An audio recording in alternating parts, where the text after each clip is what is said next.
لاہور پر صبح چھا چکی تھی، سورج اپنی حرارتیں چھوڑنے میں مصروف تھا۔ وقت صبح 11 بجے کا تھا، بکھرا سا اسٹور روم، پیچھے کارٹنز، تھوڑا بہت فرنیچر ٹوٹا پھوٹا سا، چاروں طرف کھڑکیاں تھیں، ان کھڑکیوں سے باہر کی عمارتوں کے سر نظر آ رہے تھے۔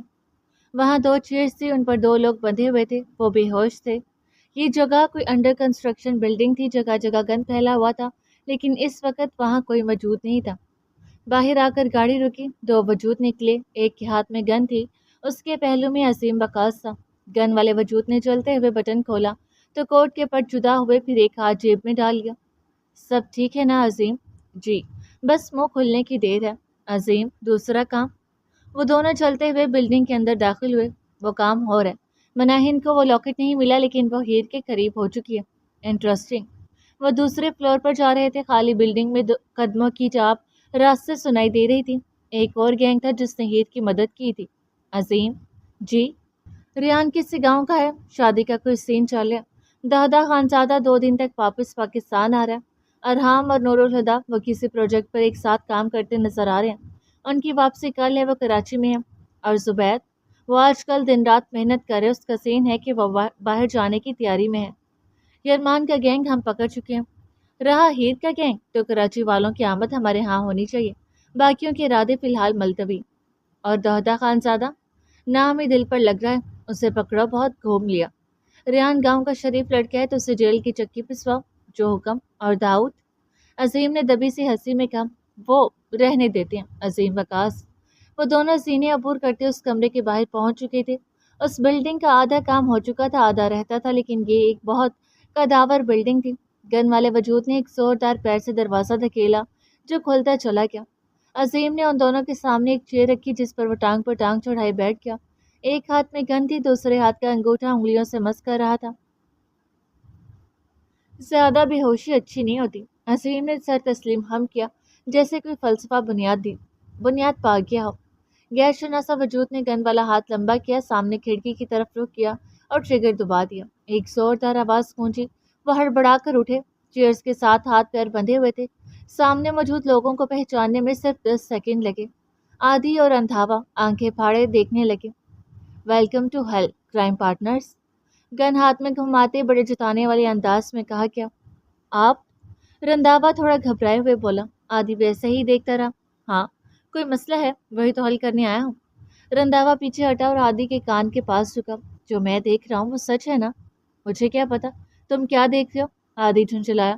لعنتی انسان، یرمان کے تھپڑ کھا کر بھی عقل نہیں آئی؟ اس کے ہاتھ میں گن ہے، مار دے گا۔ میرا باپ جج ہے، اسے مار دے گا۔ آدھی کسی بھی حالات میں سنجیدہ نہیں ہونے والا، یہ طے تھا۔ بکواس بند کرو تم دونوں اپنی، میں رعایت نہیں کروں گا۔ جو بولنے ہیں سچ بولو، تمہارا شاید عدالتوں سے زیادہ رجوع ہے، اس لیے ہم عدالت کو مد نظر رکھ کر جواب دیں گے۔ آدھی نے نیا کٹا کھولا۔ کیا بول رہے ہو، ٹھیک سے بتاؤ۔ عظیم نے ایک نظر گن والے کی طرف کی، پھر بولا، مطلب یہ ہے کہ لوگ قرآن پاک پر ہاتھ رکھ کر جھوٹ بولتے ہیں، وہی جھوٹ بولنے کو لوگ سچ بولنا کہتے ہیں۔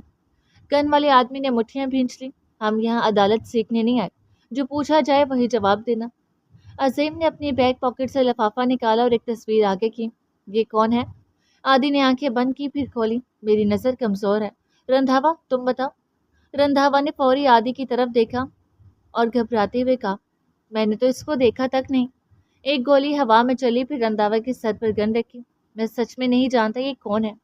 عظیم نے تصویر آدھی کے آگے کی۔ اب نظر آ رہا، بولو کون ہے۔ آدھی نے تصویر کی طرف دیکھا، پھر توقف سے بولا، عورت ہے یہ۔ رندھاوا کی گن پوائنٹ پر ہنسی نکل گئی۔ دونوں اتنے ٹینشن سے آئے تھے، اب وہ حالت بے وقوفی لگ رہی تھی۔ غیر شناسا وجود ایک جھٹکے سے اٹھا اور زوردار مکہ رندھاوا کے منہ پر جھڑ دیا۔ ہونٹ پٹ گیا، کان میں سیٹی بجنے لگی۔ اب آرام سے بات کرنے کا وقت ختم۔ کون ہے یہ؟ گریبان پکڑ کر ایک اور مکہ مارا۔ بکواس نہیں کرو گے تو جان سے جاؤ گے۔ اسے کیوں مارے ہو؟ مجھے مارو، مجھ سے پوچھو۔ آدھی نے غصے سے چلاتے ہوئے کہا، کیا واقعی وہ ایسا تھا؟ رندھاوا نے تنزیہ سے مسکراہٹ سامنے والے پر پھینکی۔ مارو، جان لے لو، لیکن ہم بولیں گے کچھ بھی نہیں۔ یہ عورت کون ہے جانتا ہوں میں۔ فضا میں بلند ہوتا مکہ وہیں رک گیا۔ بولے گا تو تیرا باپ بھی۔ کتنی دیر یہاں بھوکے پیاسے رہو گے؟ اب وہ آدھی کی طرف ہوا۔ کیا کہہ رہے تھے؟ مار کھانی ہے؟ یہ ہمدردی کا بخار 2 دن میں اتر جائے گا۔ ایک زوردار پنچ آدھی کا جبڑا ہلا گیا۔ مارو، جتنا ہو سکتا ہے مارو۔ وہ اکسا رہا تھا، پھر کیا؟ اس پر مکوں کی بارش ہونے لگی دھڑا دھڑ۔ آدھی کا چہرہ زخمی ہو چکا تھا۔ آپ رہنے دیں، تھوڑا وقت لگے گا، بول دیں گے۔ عظیم نے آگے بڑھ کر روکنا چاہا۔ عظیم، میرے پاس اتنا وقت نہیں ہے، کچھ بھی سزا دو، ان کا منہ کھلواؤ۔ وہ کہتے رکا نہیں، گہری سانس فضا میں چھوڑی اور نکل گیا۔ عظیم نے غصے سے دیکھا، واپس پڑا اور دروازہ زور سے کھینچ کر بند کر دیا۔ برے تو اب پھنسے ہیں عادی، جرمان صاحب کو خبر ہوتی تو چھڑا لیتا۔ رندھاوا جب تک مار سے کام چل سکتا ہے کھاتے ہیں، جب بس ہوگی تو دیکھیں گے۔ شریف آدمی ہے، جان نہیں لے گا۔ میری گرل فرینڈ نے آنا تھا، وہ آئی ہوگی، لیکن میں یہاں ہوں۔ زخموں سے چور چہرے کے ساتھ وہ مسکراتے ہوئے بولا۔ رندھاوا نے سر جھٹکا۔ عادی نہیں سدھر سکتا۔ وہ دونوں واپس چلتے ہوئے گاڑی تک آ رہے تھے، ایک ہاتھ سے خون بہ رہا تھا، پھر بھی وہ پاکٹ میں ڈال رہا تھا۔ اف، عادتیں۔ عظیم، یرمان پر نظر رکھواؤ، گارڈز کو جتنا پیسہ چاہیے دو۔ جی۔ وہ کھا رہے ہیں ماں، بہت کچھ سن رہے ہیں، سہ رہے ہیں، لیکن یرمان کو بھنک نہیں لگنے دی انہوں نے۔ گڈ۔ عظیم، اب وہ دونوں گاڑی میں بیٹھ چکے تھے، غیر شناسا وجود پیچھے بیٹھا تھا۔ عظیم ڈرائیونگ کے لیے آگے۔ گاڑی بلڈنگ سے دور ہو رہی تھی۔ عظیم، داؤد کی انویسٹیگیشن ٹھیک ہے؟ اسے ثانیہ کے گھر بھیجو، اس سجاب کا ایک بیٹا تھا، وہ لاپتہ ہے۔ اس بچے کو ڈھونڈو، نکالو، اور یہ تصویر والی لڑکی ثانیہ ہر جگہ بھجواؤ، کسی نے تو لاسٹ ٹائم دیکھا ہوگا اسے۔ وہ کہتے باہر آسمان کو دیکھنے لگا، بہت رش ہو رہا تھا، لوگ زیادہ تر 10-11 کے قریب ہی گھر سے نکلتے تھے۔ جو حکم۔ عظیم نے کہتے ہی گاڑی کی سپیڈ بڑھا دی، گاڑی ہائی وے پر تھی، باقی گاڑیوں میں گم ہوتی جا رہی تھی۔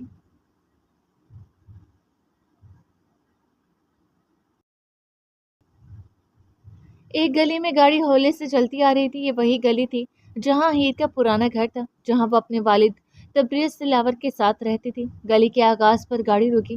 داؤد فل ہیرو کی طرح باہر نکلا، دروازہ بند کیا، گاڑی کی چابی جیب میں رکھی اور آس پاس نظر دوڑائی۔ گلی سنسان تھی، تھوڑے فاصلے پر کچھ بچے کھیل رہے تھے۔ وہ چلتا ہوا ان بچوں کی طرف گیا، بچے اسے دیکھ کر رک گئے۔ ایک چھوٹا سا کیوٹ سا بچہ داؤد کے قریب آیا۔ انکل، آپ نئے آئے ہیں؟ ویسٹ کے نیچے نکر پہنے، ہاتھ میں پلاسٹک کا بیٹ تھامے، سر اٹھا کر داؤد کو دیکھتے ہوئے بولا۔ داؤد نیچے جھکا اور بچے کے سامنے بیٹھا۔ بیٹا، میں یہاں کسی سے ملنے آؤں۔ حنیف انکل کو جانتے ہو؟ ان کا گھر کہاں ہے؟ جی انکل، جانتا ہوں، لیکن امی ابو کہتے ہیں وہ برے لوگ ہیں، ان کے گھر نہیں جانا۔ کیوں؟ وہ کیوں برے ہیں؟ وہ ثانیہ باجی کو کوئی پکڑ کر لے گیا تھا، تو ہم جائیں گے تو ہمیں بھی کسی کے ساتھ بھیج دیں گے، آپ بھی نہ جائیں انکل۔ بیٹا، ایسا نہیں کہتے، میں بس ملنے آیا ہوں۔ کہاں ہے ان کا گھر؟ جہاں گاڑی کھڑی ہے اسی کے ساتھ پہلا گھر۔ اچھا ٹھیک ہے، کھیلو۔ وہ کہتا اٹھ گیا، بچہ فوراً دوبارہ کھیلنے میں مگن ہو گیا۔ معاشرہ بچوں کو بناتا ہے اور بگاڑتا بھی ہے، لیکن اکثر اوقات گھر میں ہونے والی باتیں بچوں کو ویسا بنا دیتی ہیں، بچوں کی معصومیت چھن جاتی ہے، وہ نہ سمجھ ہوتے ہوئے بھی ایسی باتیں کر جاتی ہیں جو ان کے معیاری عمر سے گری ہوئی ہوتی ہیں۔ سوچتے ہوئے وہ آگے بڑھا، ایک ہی رہائشی گھر تھا، باقی سب دکانیں تھیں۔ وہ وہیں رک گیا، آس پاس نظر دوڑائی۔ ایک نیلے رنگ کا گیٹ تھا جسے اس نے آہستہ سے کھٹکھٹایا۔ گیٹ گھر سیمنٹ کا بنا تھا، ابھی رنگ نہیں ہوا تھا۔ تھوڑی دیر بعد ایک 60 سالہ مرد نے دروازہ کھولا، دیکھنے میں عام سا آدمی تھا، سادہ کالر والے کپڑے پہنے ہوئے تھے، چہرہ غصیلا تھا۔ جی السلام علیکم، کیا میں اندر آ سکتا ہوں؟ کون ہو تم اور کیا لینے آئے ہو؟ دروازے کو تھامے، نہ سلام کا جواب نہ کوئی لحاظ، سیدھا سوال داغا۔ میں کچھ معلوم کرنے آیا ہوں، اگر اندر آنے دیں تو بات اندر ہو جائے گی، یہاں عجیب۔ اچھا آ جاؤ، وہ اکتاہٹ سے بولا۔ اندر سے گھر نہایت چھوٹا تھا، صرف ایک پورشن، 2 کمرے، صحن میں 3 چارپائیاں، ایک طرف باتھ، آگے بیسن اور دوسری طرف ایک چھوٹی سی بیٹھک۔ صحن سے آسمان صاف نظر آتا تھا۔ وہ دونوں بیٹھک میں تھے جہاں فرنیچر کے نام پر 2 چارپائیاں پڑی تھیں، میلی چادریں بچھی تھیں۔ حنیف نے بیٹھنے کو نہیں کہا، لیکن داؤد بیٹھ گیا، وہ خود کھڑا رہا۔ میں کچھ پوچھنے آیا ہوں، ثانیہ کے بارے میں۔ حنیف نے سنتے ہی آنکھیں پھاڑی اور غصے سے دھاڑا۔ نکل جاؤ، کون ہو تم جو یہاں تماشا کرنے آئے ہو؟ داؤد ہکا بکا سا کھڑا ہوا، پھر توقف سے بولا، میں ایک پولیس آفیسر ہوں، اگر یہاں بات نہیں کرنی تو تھانے چلتے ہیں۔ مضبوط لہجے میں فوراً جھوٹ گھڑ لیا۔ پولیس کا نام سنتے ہی اس کا غصہ رفع ہو گیا۔ آپ تشریف رکھیں۔ داؤد کو بیٹھنے کا اشارہ کیا، مگر لہجے میں بیزاری صاف تھی۔ دیکھیں حنیف صاحب، مجھے ایک بات جاننی ہے، اگر ان کے والدہ ہیں تو بلا لیں پلیز۔ جی بلاتا ہوں۔ فخرہ، بات سنو۔ وہ داؤد کے سامنے بیٹھ کر بلا رہا تھا۔ یہ حد تھی جہالت کی، تعلیم کی کمی کی تھی یا تربیت کی؟ 2 منٹ تک ایک پریشان سی عورت دوپٹہ سنبھالتے ہوئی آئی، جسے گھر سے نکالا گیا تھا۔ میں ایک آفیسر ہوں، صرف سچ جاننا ہے، اگر نہیں بتایا تو اور بھی طریقے ہیں حقیقت نکالنے کے، اور جاننا اس لیے ہے کہ ایک لاش ملی ہے، شاید وہ آپ کی بیٹی کی ہے۔ وہ دونوں حیران نہیں ہوئے۔ میں بتاتی ہوں۔ یہی سوال 24 لوگ کر چکے ہیں، ایک بار سچ بتا دینا چاہیے۔ اس عورت نے حنیف کی طرف نہیں دیکھا جس کی رگیں تن رہی تھی۔ میری بیٹی غربت سے بھاگتی تھی، امیر دوست سے بناتی تھی جو اسے مہنگے گفٹ دیتی۔ ہیر واحد دوست تھی جو مخلص تھے، لیکن اسی بدبخت ہیر کی وجہ سے وہ برباد ہوگی۔ اس کا نام لے کر وہ کہیں باہر گھومنے جاتی تھی۔ ایک دن وہ پریشان سے آئی میرے کمرے میں اور کہنے لگی، ہیر کو اس کے شوہر سے خطرہ ہے، میں بچاؤں گی۔ اس کے شوہر نے قتل کیا، اس کے باپ نے بتایا ہے، وہ تبریز انکل کو بھی مار دے گا۔ تب میں نے اسے روکنے کی کوشش کی، لیکن اس کے بعد سے وہ غائب ہے۔ ثانیہ کے باپ نے مجھے گھر سے نکال دیا کیونکہ ثانیہ کی منگنی ہو چکی تھی۔ 1 مہینے بعد شادی تھی، وہ نہیں آئی، اس دن وہ ہمارے لیے مر گئی۔ بتاتے ہوئے وہ رونے لگی۔ حنیف خاموش بیٹھا رہا۔ دیکھیے میڈم، وہ بھاگی نہیں تھی، اس کا قتل کیا ہے ہیر کے شوہر نے۔ اگر آپ لوگ انصاف چاہتے ہیں تو ٹھیک، ورنہ عدالت خود بدلہ لے گی۔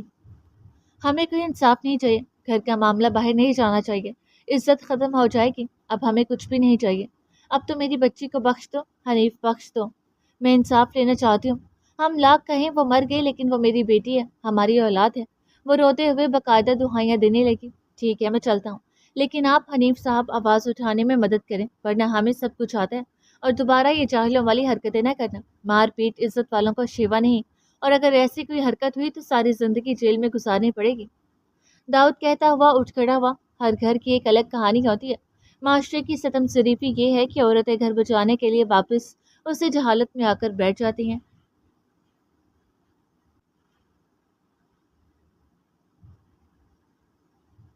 ایک ہفتے بعد، لاہور، ابی دہاب ہاؤس، تاریخ 1 جولائی، وقت صبح 10 بجے۔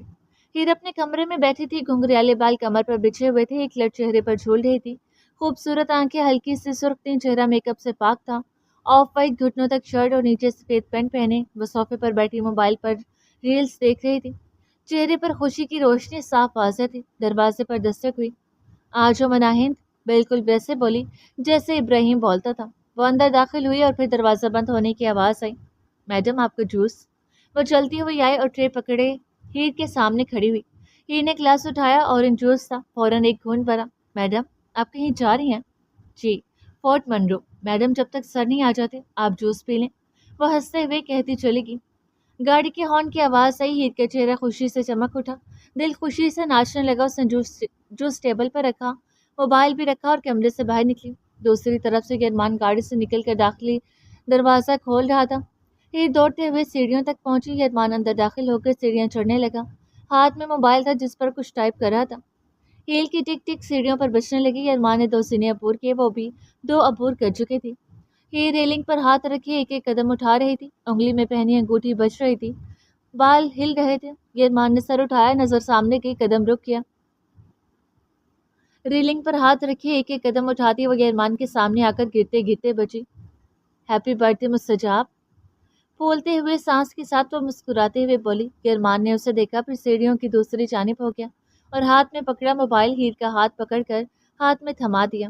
میری زندگی میں صرف تم اہم ہو، لیکن ان سب نے مجھے اہم جان کر رات 12 بجے وش کیا۔ میں بات نہیں کرنا چاہتا تم سے۔ ہیر کی نظریں موبائل پر گئیں جہاں بہت سی وشز کے میسیجز آئے ہوئے تھے۔ پھر گرمان کو دیکھا، وہ آہستہ آہستہ سیڑھیوں پر جا رہا تھا۔ گرمان کے چہرے پر دبی سی مسکراہٹ تھی جس سے ہیر بے خبر تھی۔ Hello sir. یس۔ ایک مردانہ آواز مناہند کے کان سے ٹکرائی۔ سر، آج ابھی دہاب کی سالگرہ ہے اور ماہک جان انہیں فورٹ منرو کے آس پاس کسی ریسٹورینٹ میں لے کر جا رہی ہیں۔ کتنا وقت ہے نکلنے میں؟ سر، ابھی تو ماہک جان ابھی دہاب کو منا رہی ہیں، وہ خفا ہیں ان سے۔ کس بات پر؟ وہ پتہ نہیں کیوں پوچھ رہا تھا۔ Late fish. وہ کچن میں کھڑی وردی میں ملبوس کوئی اور ہی کھچڑی پکا رہی تھی۔ دوسری طرف سے کال کٹ کی، صاف ظاہر تھا کچھ پورا لگا تھا۔ وہ اس کے پیچھے دروازے تک گئی، اس پر صوفے پر بیٹھا جوتے اتار رہا تھا۔ کیا میں آ سکتی ہوں ابھی دہاب؟ وہ اجازت طلب لہجے میں بولی۔ نو۔ وہ کہتا بات کی طرف جانے لگا، پاؤں جوتے سے آزاد تھے۔ وہ دروازے سے بات کی طرف چلی آئی، گرمان کی طرف چہرہ کیا، بازو پھیلائے اور جانے کا راستہ بند کر دیا۔ کیوں ناراض ہو رہے ہیں آبی آلودگی؟ گرمان نے چہرہ گھمایا، پھر پشت کر کے کھڑا ہو گیا۔ ہلکی سی مسکراہٹ آئی، پھر غائب کر دی۔ میرا موڈ خراب ہے، بات نہ کرو مجھ سے۔ ہیر گھوم کر اس کے سامنے آئے گی، دونوں ہاتھ پیچھے باندھ لیے، پھر ہولے سے بولی۔ 11 بجے تک نیند کو دھکے دیے، آپ آئے نہیں تو سوگی میں، صبح صبح بھی کہیں چلے گئے، لیکن اب میں نے سونا ہے، جاؤ تم۔ وہ کہہ کر صوفے پر جا کر لیٹ گیا، لیکن مسکراہٹ دبا لی اور چہرے پر بازو رکھ لیا۔ وہ ایسے ہی سوتا تھا، بازو رکھ کر۔ ٹھیک ہے، میں نے باہر جانا تھا، آپ تو ناراض ہیں، میں اکیلی چلی جاتی ہوں، اچھا ہوگا پھر سے کوئی حملہ کرے گا۔ بیڈ سے پرس اٹھایا اور ٹک ٹک کرتی ہلکی سی ہنسی لیے باہر جانے لگی۔ یرمان فوراً اٹھ بیٹھا، کوئی ضرورت نہیں ہے باہر جانے کی۔ وہ رکی، گھومی، پھر ٹہر کر بولی، آپ تو ناراض ہیں، میں جا رہی ہوں، سو جائیں آرام سے۔ وہ واپس پلٹی، جان بوجھ کر ٹک ٹک کرتی سیڑھیوں تک پہنچی۔ سیڑھیوں تک پہنچتے ہی وہ باقاعدہ مسکرا رہی تھی۔ یرمان نے وہی شوز پہنے، سفید پینٹ شرٹ آج سینے چڑھی ہوئی، ہاتھ میں واچ، بال ماتھے پر گر رہے تھے، بھاگ کر کمرے سے باہر آیا۔ رکو، آ رہا ہوں یار۔ ہیر ہال میں کھڑی ہوگی، چہرے پر ہاتھ رکھا، کنٹرول کرنے کے باوجود ہنسی زور سے باہر آ گئی۔ کچن سے کیمرے کا فوکس ہیر پر گیا۔ یرمان تیز سے سیڑھیاں عبور کرتا اس کے پیچھے رکا۔ اب کیوں ہنس رہی ہو؟ غلطی بھی تمہاری اور بلیک میلنگ بھی میرے ساتھ۔ سینے پر ہاتھ باندھے حبکی سے بولا۔ ہیر نے پلٹ کر یرمان کی طرف چہرہ کیا۔ دونوں ایک سے لگ رہے تھے، پرفیکٹ کپل۔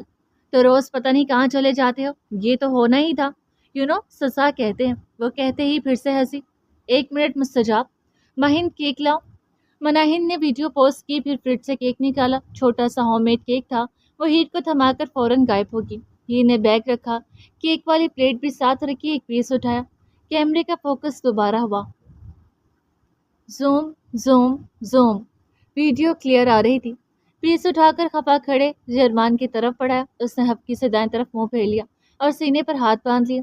ٹھیک ہے نہ کھاؤ، میں اکیلی چلی جاتی ہوں۔ وہ ہاتھ اٹھانے ہی لگی تھی کہ یرمان نے ہولے سے ہاتھ پکڑا اور کیک سے بائٹ لی، پھر مسکرا دیا۔ جب میں ہوں تو اکیلے جانے کی کیا ضرورت ہے بیگم؟ یرمان نے ہاتھ فضا میں چھوڑ دیے۔ ہیر نے مسکراتے ہوئے اسے پیس سے بائٹ لی، پھر واپس پلیٹ میں رکھا۔ ساتھ رکھ کے ٹیشو سے ہاتھ صاف کیے، ایک انگلی بچا لی، بیگ اٹھایا اور یرمان کے سامنے آ کھڑی ہوئی۔ سالگرہ کا دن مبارک کہتے ہی انگلی پر لگا کیک یرمان کے گال پر لگا دیا اور ہنستے ہوئے ہال سے باہر ٹک ٹک کرتی نکل گئی۔ وہ مسکرایا، پھر ٹیشو لیا اور باہر گرا لی۔ محل میں ان دونوں کی باتوں اور ہنسی نے خوشگوار ماحول پیدا کر دیا تھا۔ Video save, what's app open, پھر سینڈ اور فوراً ڈبل ٹک، اس ویڈیو کے الگ سے پیسے۔ وہ نکلے، دونوں گاڑی میں بیٹھے، چلنے کے لیے تیار۔ گاڑی شاہراہ پر جانے والی تھی۔ راج محل کی سیاہ منزل کی ٹیرس پر ایک وجود کھڑا تھا، سگار پیتا ہوا فضا میں دھوئیں کے مرگولے اڑا رہا تھا۔ موبائل پر میسج ٹون بجی، وہ ویسے ہی موبائل نکالتا ہے، واٹس ایپ اوپن کرتا ہے، بہت سے اور میسیجز تھے لیکن اس نے مناہند کو اوپن کیا۔ 3 میسیجز تھے۔ ویڈیو پلے کی، آواز غائب تھی۔ خوبصورت محل کے کسی کونے میں دونوں کی روٹھنے منانے، سیلیبریشن اور ایکسائٹمنٹ کے لمحات تھے۔ ویڈیو مکمل ہونے سے پہلے موبائل بند کر کے ریلنگ کے ساتھ بچی جگہ پر رکھ دیا۔ سگار لبوں میں دبائی، لمبا کش لیا، ایک آنسو فضا سے ہوتا ہوا موبائل کے اوپر جا گرا، پھر ہوا میں دھواں چھوڑا اور دل پر بے اختیار ہاتھ رکھا۔ اچھا ہونا غلط نہیں تھا، اچھا بن کر اعتبار کرنا غلط تھا۔ نہ دن نہ رات، بس دکھ تھے کہ یہ سفر ختم ہی کر چکے تھے۔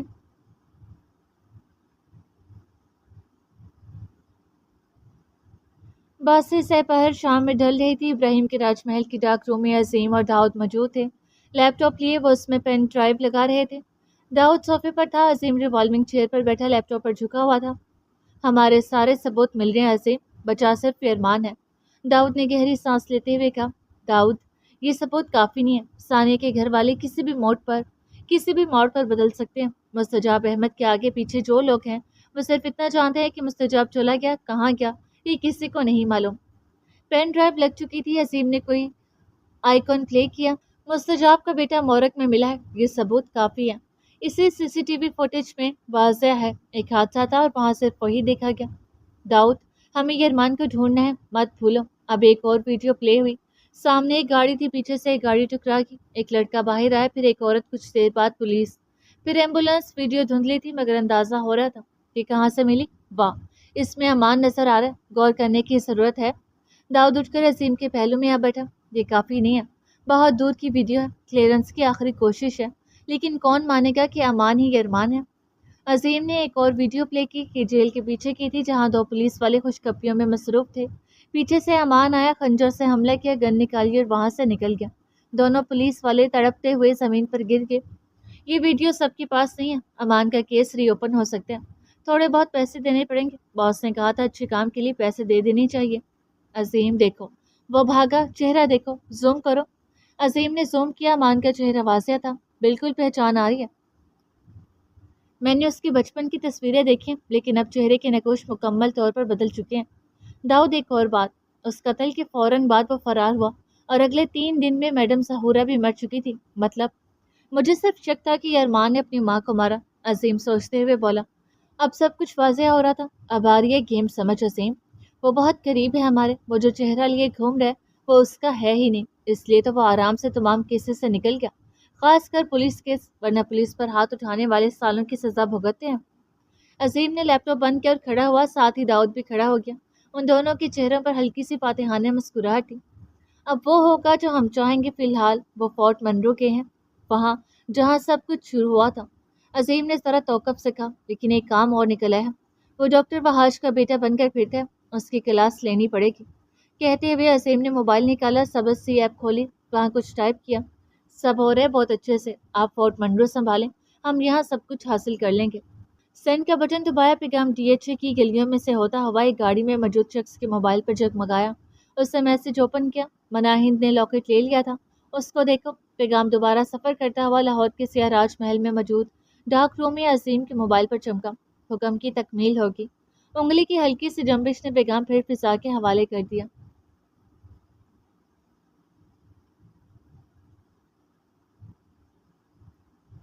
لاہور کی حدود سے نکل کر ارمان کی گاڑی فورٹ منرو کی جانب رواں دواں تھی۔ راستے میں ہمارے استقبال کرنے آئی خوبصورت موسم ایک زبردست احساس مہیا کر رہا تھا۔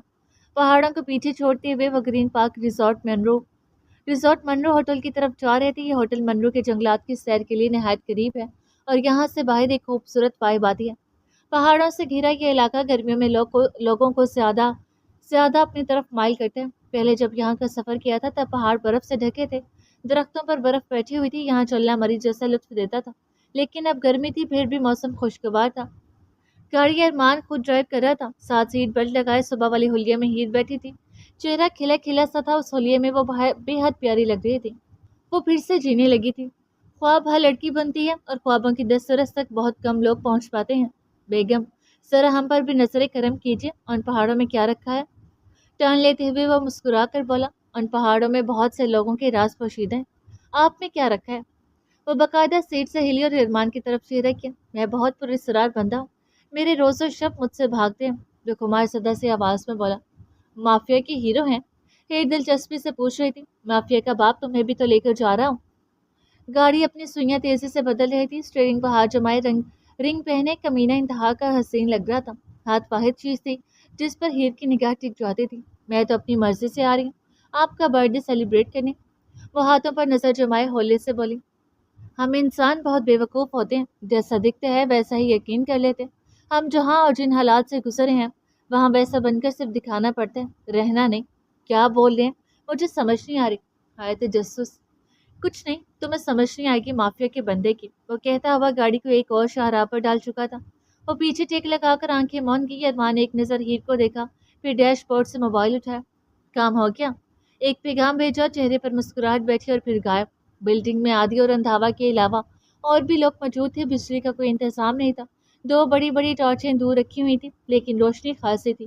اسی کمرے میں دادا، ارحام، زبید، نورالہدا اور احسار بھی موجود تھے، جو پوری طرح جکڑے ہوئے تھے، حالت ابتر تھی، منہ پر پٹیاں تھیں، حال بحال، ایک طرف کھانے پینے کے برتن رکھے تھے، سب ایک دوسرے سے دور بندھے ہوئے تھے۔